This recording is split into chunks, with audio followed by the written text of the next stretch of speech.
Olá, eu agradeço imensamente seu acesso a esse vídeo e eu rogo a Deus que abençoe a sua vida de modo todo poderoso.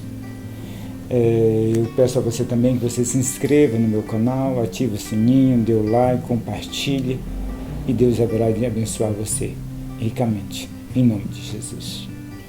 Amigo, hoje eu quero voltar a falar mais uma vez sobre fé. No vídeo passado eu falei sobre fé e falei que a fé ela tem 3 elementos que juntos formam uma fé verdadeira, uma fé que salva, né? E a primeira coisa que eu disse para vocês é que a fé verdadeira ela tem o elemento do conhecimento. Você conhece os fatos. Você conhece os fatos relacionados ao Evangelho. O que o Evangelho fala sobre a sua necessidade?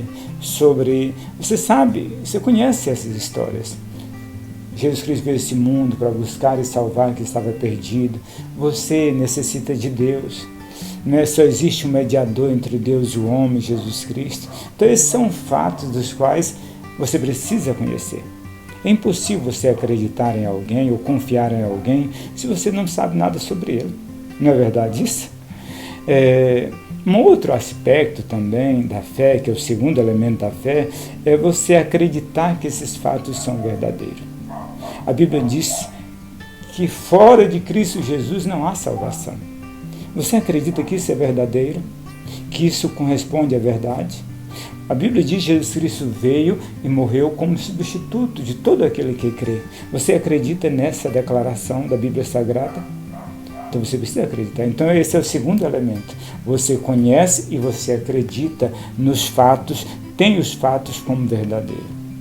Agora tem um terceiro elemento, que é a entrega pessoal e a dependência total. Né?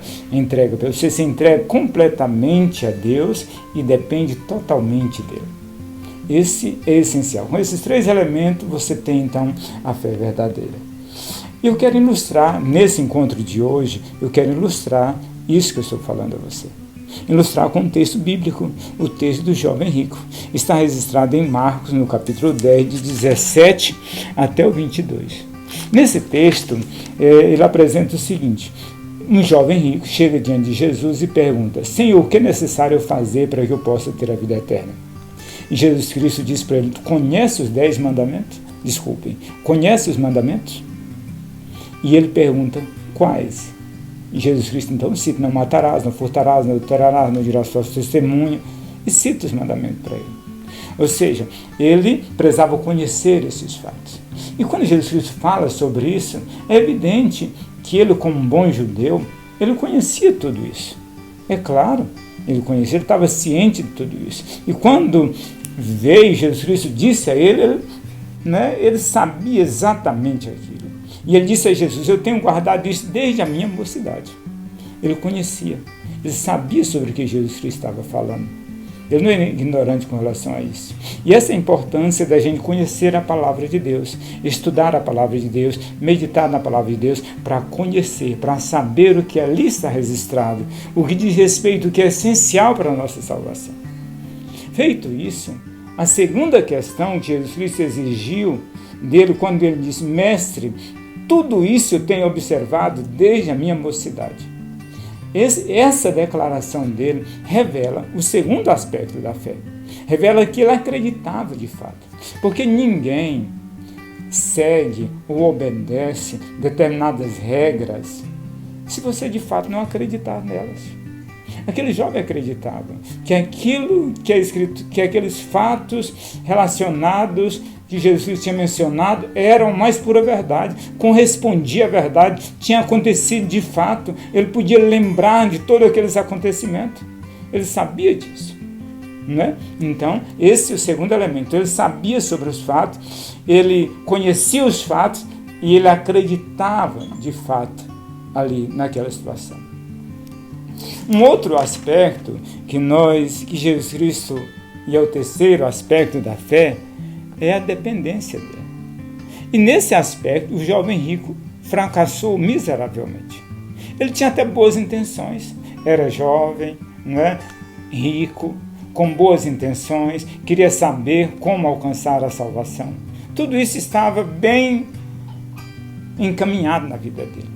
Mas quando Jesus Cristo disse para ele: então, se queres ser perfeito, vai, vende o que tens, dá aos pobres e terás um tesouro no céu, e depois vem e segue-me. A Bíblia diz que aquele jovem saiu triste porque era dono de muitas propriedades, dono de muitas riquezas. Ora, ele não se sujeitou a esse aspecto aqui. Não se sujeitou.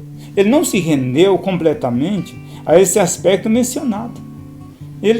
Ou seja, o terceiro aspecto da fé, que era depender totalmente, sujeitar totalmente ao senhorio de Cristo Jesus, receber Jesus Cristo como Senhor da sua vida, obedecer a Ele integralmente, isso ele não fez. Ele rejeitou esse aspecto, né? Então, por isso, ele não adquiriu a fé verdadeira. Ele foi embora sem ele. Tinha os dois aspectos inicial, mas faltou o terceiro e foi embora. Que tristeza, não é verdade? Os discípulos ficaram impressionados com aquilo, né? Eles olharam para Jesus e disseram, né? Os discípulos ficaram sobremodo maravilhados, diz o versículo 26, dizendo entre si: quem pode ser salvo? Se esse moço não pode salvar, quem pode? Né? E logicamente, a resposta é: só Deus pode salvar. Só Deus, porque a salvação é um dom de Deus. Né? Deus exige de você, meu amigo. Lembre-se sempre desse texto, dê uma olhada com mais cuidado. Né? Valorize aquilo que de fato importa para você. O que de fato importa para você é a sua relação com Deus, a sua salvação, a sua fé. Né? Cultive uma fé verdadeira, uma fé onde você se entrega completamente a Deus, onde você se rende inteiramente diante dele, onde você se dispõe a obedecer a sua palavra integralmente. É isso que Deus espera de mim e de você. Então faça isso hoje, comece hoje a considerar essa questão e dizer: eu quero viver uma vida. Ore a Deus, se ajoelhe no pé da sua cama e diga ao Senhor: Senhor Deus, me ajuda a obedecer a tua palavra. Me dá essa fé que salva, essa fé que transforma o meu coração. Você precisa depender inteiramente de Deus e se entregar completamente a Ele. É isso que Ele quer que você faça. Faça-o agora. Faça o mais depressa possível. Por que esperar para amanhã? Não é verdade? Que Deus abençoe você ricamente. Em nome de Jesus. Amém.